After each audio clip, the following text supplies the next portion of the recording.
Hello everyone, this is the testimony of how I, Ellen, met my American husband Joe. Everything is all because of the power of prayer. So this story is not about me, but about how great is our God. This sharing is to fulfill my promise to him once his right time finally came to me. A little bit background about me so you could relate to my story. My name is Ellen, I'm from Indonesia, I'm 36 years old this year, 2022. I try to be a devout Catholic person every day. I never had a boyfriend before I met my husband. I divided my love life journey with God into 4 sections. First is about my prayers, second is about my efforts, third is about my relationship challenges, and the last one is about his right time. Okay, I'll start with the first one. It's about my prayers. My dream before was to get married before reaching 30 years old. I had been praying to God and asking help from Mother Mary for finding me a good boyfriend for years since I was in college. I have my favorite prayer. It is the novena of the 3 Hail Marys. I pray this novena every day with a specific prayer intention. Philippians 4:6 mentioned that do not be anxious about anything, but in every situation by prayer and petition with thanksgiving, present your request to God. My prayer intention was very specific and detailed.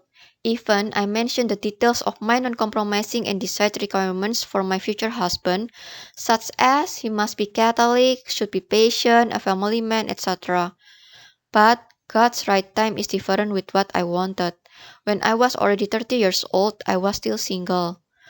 But somehow, I still believe God would help me one day, because God has done a lot of miracles for me before. So I continued praying my novena prayer every day with the hope that one day that day would come. It wasn't that easy for me, and sometimes I prayed this as part of my routine without really saying it from the heart, especially when I felt tired or sad. However, I believe persistency and consistency are keys to success. One day in 2018, one of my cell group friends shared on our group chat about a prayer to Saint Raphael in order to seek help to pray for us to find our soulmate. Saint Raphael is an archangel that also helped Tobias to find his soulmate. It's stated in the Bible story in the book of Tobit. The detailed thing of the prayer is in the description box. So I added to my prayers the prayer to Saint Raphael and still continue to pray the novena to Hail Mary every day. Next is the sharing about my efforts to find my soulmate. The Bible verse James 2:17 said, "So too faith by itself, if it does not result in action, is dead." I understand that I shouldn't just pray all the time and not put any effort to find my soulmate. I try to join some religious activities in order to broaden my circle of friends and strengthen my faith at the same time. But it was still the same. I was still single. When I like a certain guy, that guy suddenly ghosted me, or when a certain guy liked me, I wasn't comfortable with him. One day in around 2018, one of my coworkers suggested me to try online dating. Actually, I was scared to try it during that time because of many bad stories that I heard about it. But I didn't know what else to do anymore too. My other coworker also said that there is nothing to lose anyway to try it. So I plucked up my courage to try it. But for your information, I didn't try the Tinder app at all because I was too scared with that app. So I tried a few free online dating apps, but I felt even more scared after trying it. Because it seemed that many guys out there just weren't ready for a serious relationship and just wanted to have fun. On the other hand, I still prayed about it and brought these online dating apps into my prayer too. One day, I felt God asked me to Google an online dating app specifically for Catholic people, and I found Catholic Match. It's a paid online dating app for Catholic people worldwide and looks more trustworthy. So after struggling for a few days whether to subscribe or not, I decided to subscribe to it anyway. But after more than 6 months of joining Catholic Match, sadly, nothing happened too. I tried to be more proactive and sent a lot of messages to the guy members that I felt interested in, but no one really responded seriously to me. One day in September 2019, out of my desperation, I opened Catholic Match page again and saw a new member there. I opened his profile and browsed all of his pictures. His name is Joseph from the US. He looks like a very kind and good person. There was something in my heart that told me to send a message to him, and that voice said that he will reply to your message. So I decided to send him a message, and surprisingly, he really replied to my message right away. I was very happy, but also scared at the same time. I was scared that he wasn't a real person or someone like a scammer. But something deep in my heart also told me that it was worth to try continuing it and see how it would go. So we ended up sending messages back and forth, starting on Catholic Maths and continued on email and then the Line app. In October 10, 2019, we had our first video call with each other. Both of us were extremely nervous, and at times we froze and struggled to keep the conversation flowing. We persisted though and tried to have another video call the following week. The second video call was much better. After that, we scheduled several more video calls with each other, and each time our conversation improved, and we could feel more comfortable talking face-to-face virtually. And the good thing that I found about him was, he was single since birth too, the same as me, so he wouldn't judge me about that, and he was from a good Catholic family. Early November, I took the courage to ask him if he would plan to visit me in Surabaya in the near future in order for me to confirm that he was real. It was a big decision for him, and he needed time to think about it, because previously he had never traveled alone to a foreign country before, and it would be his first time going to Indonesia as well. But eventually, he made up his mind and planned to visit me around the Lunar New Year. I was so happy to hear that, but still being a bit cautious whether he was real or not. Our fated day finally came. On January 27, 2020, he arrived in Juanda International Airport, Surabaya. Actually, I already prepared my heart in case he didn't really come and he wasn't real. But he really showed up, and I feel extreme happiness. It was a dream come true. It was just the beginning of the greatest miracle for both of us. Two people living thousands and thousands of miles apart were really able to come together. He stayed for a week in Surabaya to spend time with me and meet my family. We had a great time, sharing many memories and taking lots of pictures together. And by the end of our trip, we were both harboring very romantic feelings for each other. And finally, on February 5th, 2020, was the official date for both of us to begin our relationship with each other as boyfriend and girlfriend. Even though we knew that it wouldn't be that easy for us for this long-distance relationship, we believed that God would always help us and work together with us in this relationship. Next is the sharing about my relationship challenges. On Valentine's Day, February 14, 2020, I bought a ticket immediately to go to the US with the hope that I could take turns to visit him and his family by the end of the year. Unfortunately, due to the COVID-19 pandemic, our plans had to change, and I had to postpone my US tourist visa interview at the embassy and my flight too. We kept waiting for when the pandemic would end, but it seemed to only be getting worse and worse. But we still believe eventually the day would come when we would have the chance to meet again. After about 1 year of being in a relationship with him, around mid-January of 2021, I had gone to the embassy in the hopes of being able to visit him around June on a B2 tourist visa.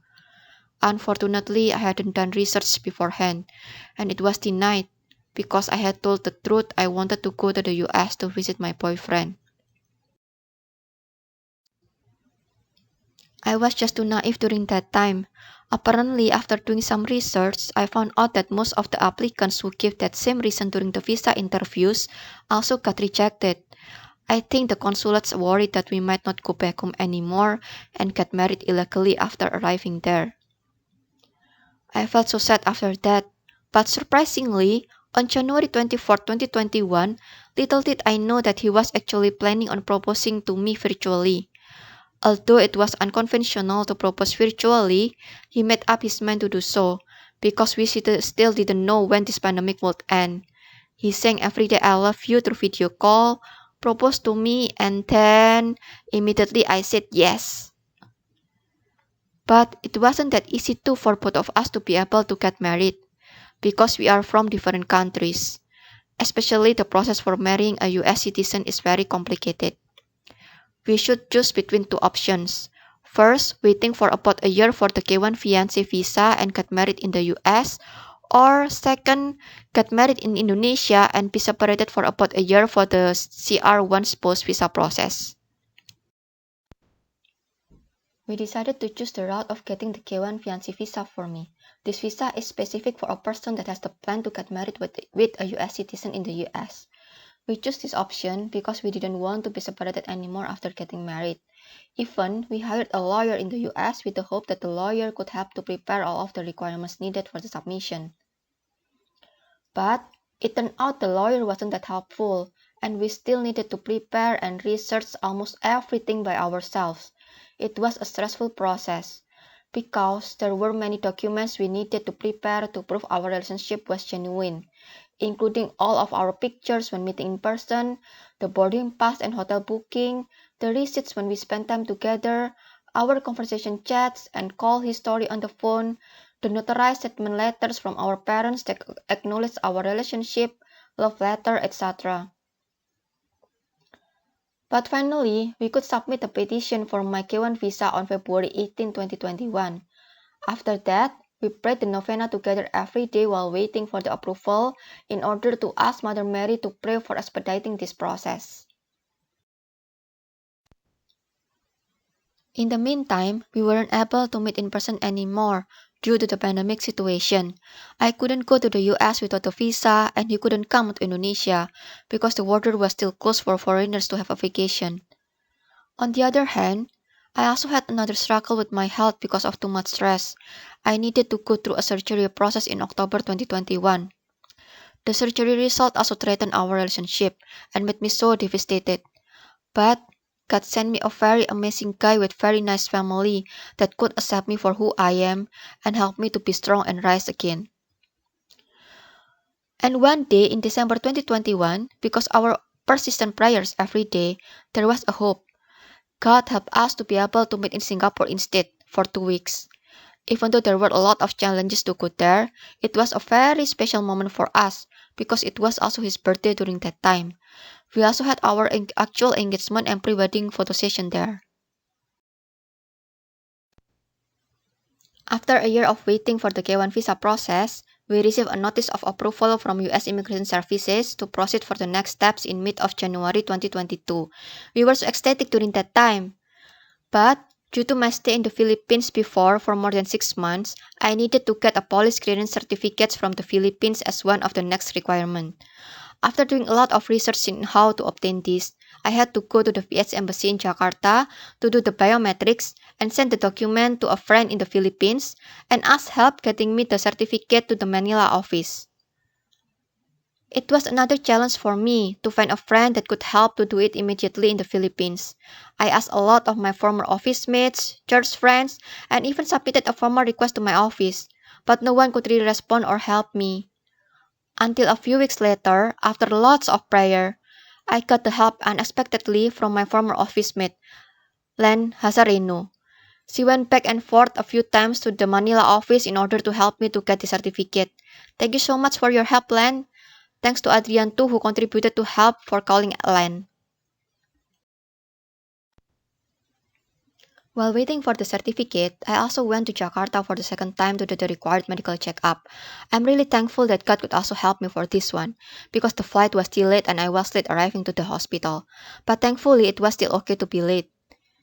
Besides that, I also scheduled for the visa interview appointment with the hope by the time of my visa interview, the Philippine certificate would arrive at my house already.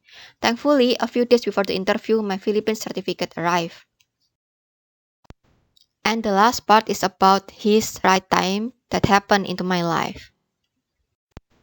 And the day that we had been waiting for had come, which was the visa interview day. It was on April 7, 2022. I went to Jakarta again for the third time, since the interview can't be done in Surabaya for this K1 visa. I chose the earliest flight at 4:30 a.m. in order to prevent any delays, because I couldn't miss this appointment. I needed to memorize a lot of things beforehand, such as detailed personal information of his work history, including the office addresses, exact months and years, detailed information of his family, all the birthdays of his family, addresses, etc. And I also brought more evidence of our relationship, which in total was around 100 pages of documents. The counselor asked a lot of questions during the interview, and I'm really thankful that God could give me calm heart during the interview, so I could think clearly and answer all of the questions very well. And after a while, the counselor said, "Congratulations, your visa is approved," while giving me a white paper for the next instruction. I was teary-eyed in happiness during that time and couldn't stop to thank the consulate. Finally, I could meet Joe again and get married with him soon in the US. All things are possible for God. This is a summary of my love life journey with God. First is about my prayers. Since college time in 2003 until 2018, I prayed the novena of the Three Hail Mary in Bahasa every day. And then I still prayed the same thing, but I also added prayer to Saint Raphael until 2020. And after meeting Joe, I also still prayed novena of the Three Hail Mary in Bahasa, but I also prayed the same thing with Joe, but it was in English. And next are about my efforts until his right time. Since college time in 2003 until 2018, I joined some religious activities. And then I still continue the same thing, but I also joined few online dating apps, including Catholic Match. And I met Joe on Catholic Match. In February 2020, right before the pandemic, it was the first time I met in person with Joe. And we started a long-distance relationship. And in February 2021, we submitted the K1 visa petition for me. And in December 2021 until January 2022, I had chance for the second time to meet in person with Joe in Singapore for 2 weeks. And in January 2022, we received the K1 visa notice of approval for the next steps. And in April 2022, it was the K1 visa interview day, and it was approved. So for this whole time, we had a long-distance relationship. And finally, on July 9, 2022, it was our wedding day in the US. There is a nice quote from Richelle E. Goodrich that could really describe for my love life journey. I hope it could also happen to all of you too. Prayer, faith, and vision, please really effort to blend them together for one potent brew. The magical spell to your dreams coming true. This is the picture of our wedding day on July 9, 2022 in Philadelphia, Pennsylvania, USA. Thank you, Jesus, for making my dream come true. And I have my favorite verse here, Jeremiah 29:11. For I know the plans I have for you, declares the Lord, plans for welfare and not for evil, to give you a future and a hope. Thank you everyone for watching and listening to my sharing. God bless you.